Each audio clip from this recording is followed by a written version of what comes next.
Hey everybody. So, looks like I'm not there. Huh, that's weird. Well, it happens to be because I'm in the CM120 class right now as you're watching this, and I'm talking about leadership to everybody. So, I thought this would be a great opportunity for me to just, get on camera, tell you some dad jokes, talk about the final project. But, I don't always tell dad jokes, but when I do, he laughs. Yeah. Um, no, I was talking to my grandpa the other day, and he said back in the day, you could walk into a grocery store and you could, with like $2, and you could walk out with eggs and milk and a loaf of bread and even some candy. And he said, nowadays, they got cameras everywhere. Crazy, I know. But anyways, let's talk about the final project here real quick. So I'm going to bring up the final project that's on Canvas so that you can take a look at it with me. And so if you guys want to bring it up on your computer, I'll give you a chance to do that. Okay, well that probably wasn't long enough, but anyways, you can bring it up on your computer and we can go over it. So this is going to be something that we're working on for the rest of the semester. Okay, and just wanted to talk to you about it today. Introduce it. We've gone through. We've learned how to schedule. You've learned network diagramming, so you understand what's behind it. And then now we're going into the final project where you're going to put all that into use. So if you bring up the final project, the document that tells you all about it, what you're going to see there is there's going to be 7 requirements from the final or for the final project for this document. Okay, we're going to walk through each of these real quick. So the first thing is a cover page with your name and project name. I think you guys can probably figure that out. If you don't know your project name by now, you're a little bit behind. Okay, if you don't know your name by now, you're way behind. Okay, so if you know your name and your project name, you should be good on that first one. Number 2, a table of contents. All right, I know a lot of people don't like to read and stuff, but when you get a book and in the front of it, it tells you what's in the book and it tells you what page it's on. That's called a table of contents. Crazy, huh?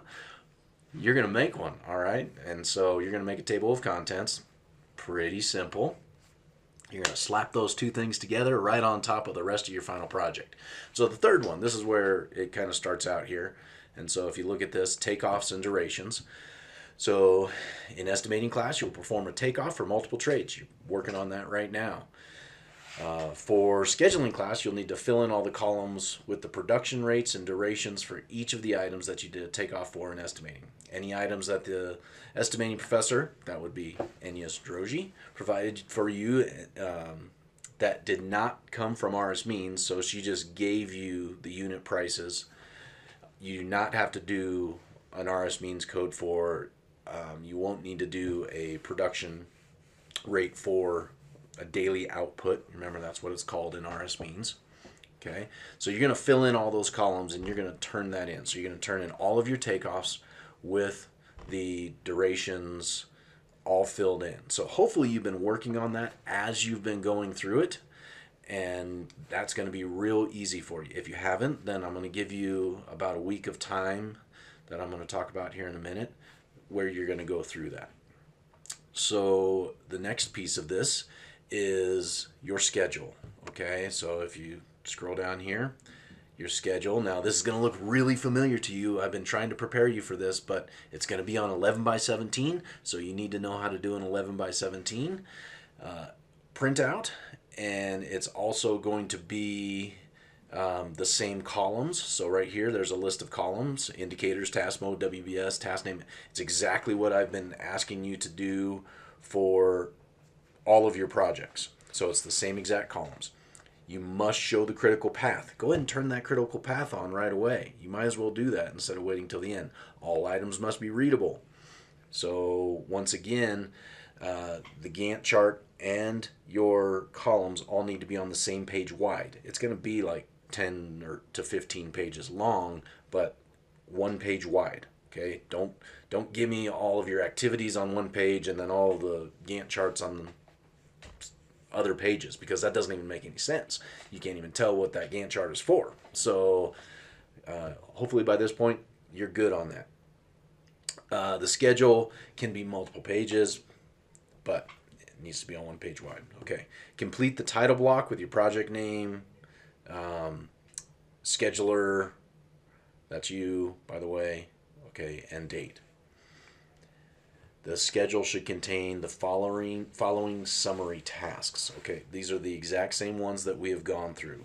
So design and pre-construction, procurement, temp facilities, construction, and project closeout. And then underneath construction, you're going to have site preparation, foundation, structure, enclosure, conveying systems, interior rough-in, equipment, drywall and interiors, and site improvement. So I want it in that skeleton, okay? You get to fill in the rest, but right there, I want it in that skeleton. Okay, now, after you get that done, you're going to pull out a 6-week look ahead, okay? Now, this 6-week look ahead is really easy. So it's just like once you get to that point, you're going to look at the first date of your enclosure and you're going to do 6 weeks from there, okay? And pull that all out to give a 6-week look ahead schedule. The next piece of this is a filtered schedule for the drywall subcontractor. Okay, so you need to pull out the drywall subcontractor, all the tasks from the drywall subcontractor. That's pretty easy. Okay, and you might see something that's new that appeared on this sheet. It was magic. It just automatically appeared. It's called the filtered schedule for critical path because that's something I wanted to add into this and I forgot to type it out before I started this video. So I'm not doing this video all over again. Sorry, I'm just going to make mistakes.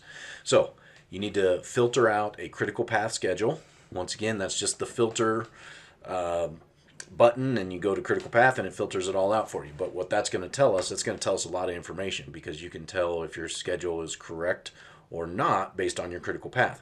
We're going to talk about that in future classes. Don't you worry. All right. So the next thing after that is the explanation of logic. You have to write a 2-page paper on your logic of the schedule. Now, this can be a pretty simple document. It can be bullet points. Now, those bullet points need to be filled out into sentences. Like, I don't want just like something really simple that I don't understand. You have to fill it out into sentences, but bullet points are fine. So what I would encourage you to do, okay? Everybody listen up. Everybody look at me in my 2 eyes right here. I want you to create a document that has the title Explanation of Logic. I want you to put it right next to your schedule, wherever you save that. And I want you to pull that up every time you're working on your schedule. And if there's something that you decide to do, like, for example, you need to add multiple crews to your earthwork crew because earthwork says it's going to take like 2 months. And you're like, well, we don't have 2 months to do earthwork. Okay, well, that's because it's based on using one truck. Okay, we're going to use multiple trucks. So in your explanation of logic, you would say, I used 5 trucks on this job, so I reduced my duration of my earthwork from 60 days down to whatever it might be, 10 days or whatever, okay? So that's what you would put in your explanation of logic. Anything that you do that is go towards the logic of the schedule, anything that you connect together in a certain way, just go ahead and put it into your explanation of logic. It's got to be 2 pages long, okay? And this is really easy to put together while you're doing your schedule. But if you wait till the end, it's going to be a pain in your butt. You're going to be like, oh man, I'm finally done, but now I have to write this explanation of logic. Well, you don't have to wait, okay? It can be done. That's so easy. So that's something I'm going to have you guys do is create that document. Now, here we go. So the final presentation to your division manager. Okay, you're the scheduler on this project, and you're going to present your schedule to me, your division manager, to be, judged or, looked at, graded, obviously, because we're in school. So you're going to combine all of these things into one PDF submission. You're going to turn that in to me. The top deliverables in the class will not be required to give a final presentation of their schedule to me, their division manager. So in other words, I'm going to look at the schedules. You're going to turn in your schedule. The due date for your schedule is the Friday before reading week. Okay. And you're going to turn that schedule into me. And during the next week, I'm going to take a look at all of them and I'm going to let you know if your schedule is not up to par, if it's not good enough. I'm going to have you schedule a time with me during finals week, and you're going to come into my office and you're going to have to defend your schedule. And if you can't, then you're not going to pass the final project, which means you're not going to pass the class because it's like 40% of your grade. You have to leave this class knowing how to schedule. So obviously, if you don't know how to schedule and that schedule is really bad, then you probably need to take the class again. Now, I don't anticipate anybody in this class needing to do that. I just want you to know that that's what would happen. So make sure that you do a really good job on your final project. You get it into me by that Friday. I'll grade it. We'll be all good. Okay, there is no final in this class. I don't give a final in this class. I just want to see a really good final project. That's it. Okay, so that's the final project in a nutshell. You're going to turn all of this in. Now, you might say, well, what are we going to be doing for the next however many weeks until that gets here? Well, we're going to start working on your final project, and we're going to be learning some additional things. So I'm going to start out, it'll probably be Thursday of this week. I'm going to start out talking to you about how to go through your plans and start reading the plans in order to make your schedule. That is going to be like critical for you. Okay, so you know this project because you've looked at these plans quite a bit, but you haven't looked at it with a scheduling eye. So that's what we're going to go through. So I'm going to do that with you guys.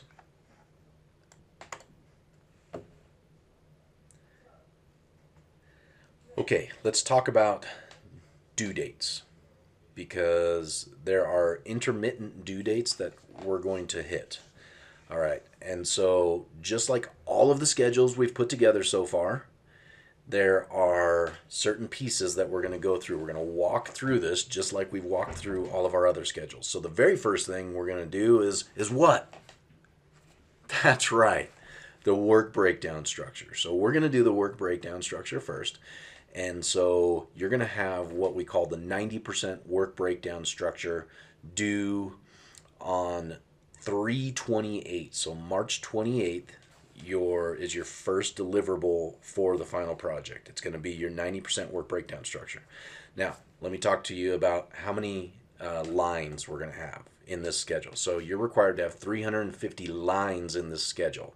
That doesn't mean there's 350 activities. That means there's 350 lines. Some of those are summary activities, so they're not actually activities. So 350 lines. The reason we call it 90% is not because I want 90% of 350. It's because you're going to change that work breakdown structure as you go through the project.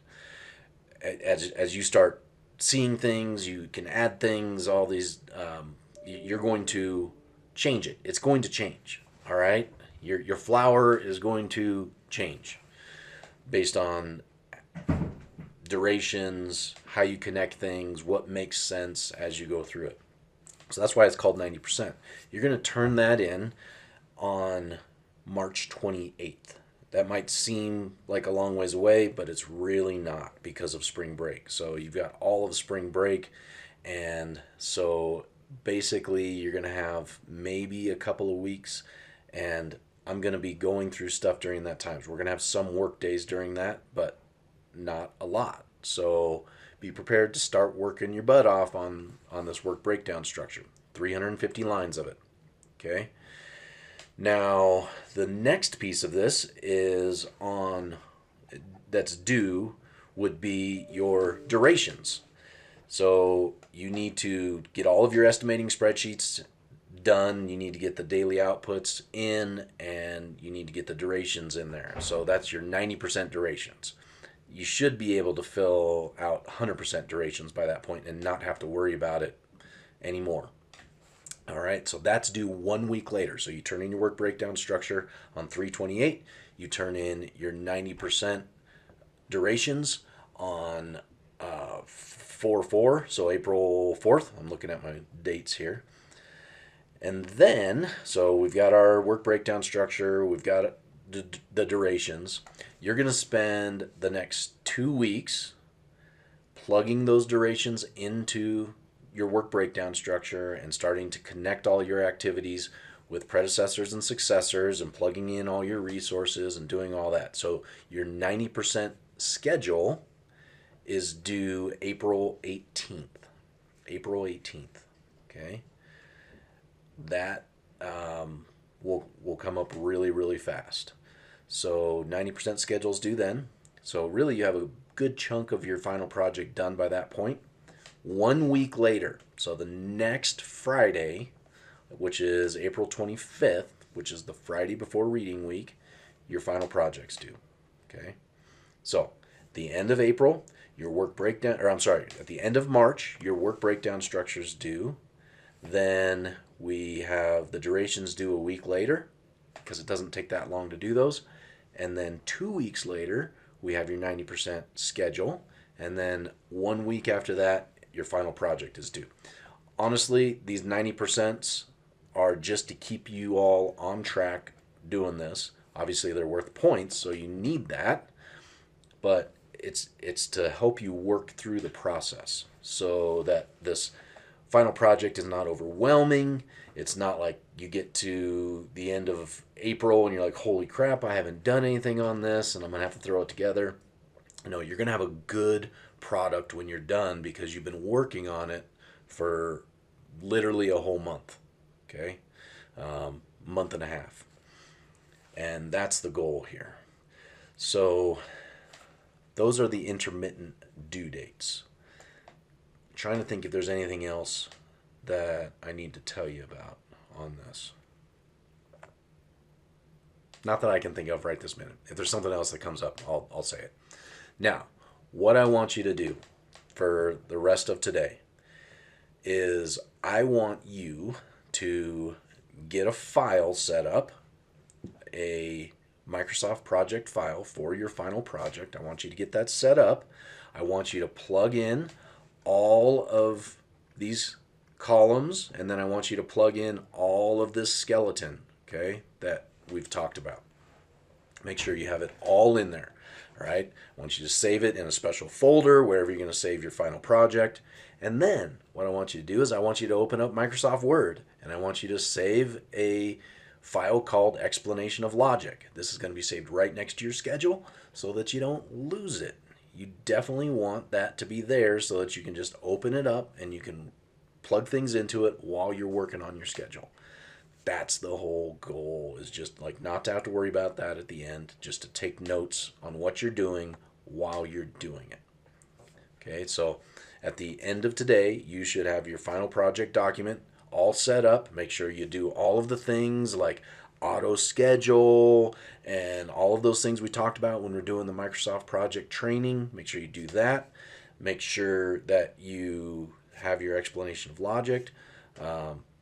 And make sure you put in the actual skeleton of your schedule, okay? Design and pre-construction, procurement, temp facilities, construction, all of those things that are in this document, make sure that you put those into it so that it's ready to go.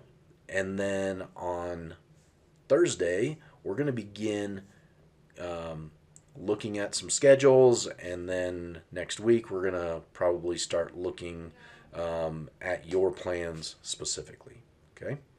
So that's all I got for you at this point. I hope you guys have a good day. Thank you for being understanding of me being over there in 120 class. I'm sure you remember when I came into 120 class when you guys were in it. So I will talk to you soon. One last thing. Next week you got spring break coming up, but I also want to let you know it's Diarrhea Awareness Week. Runs until Friday.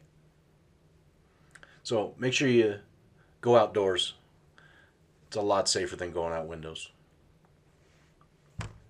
See you on Thursday.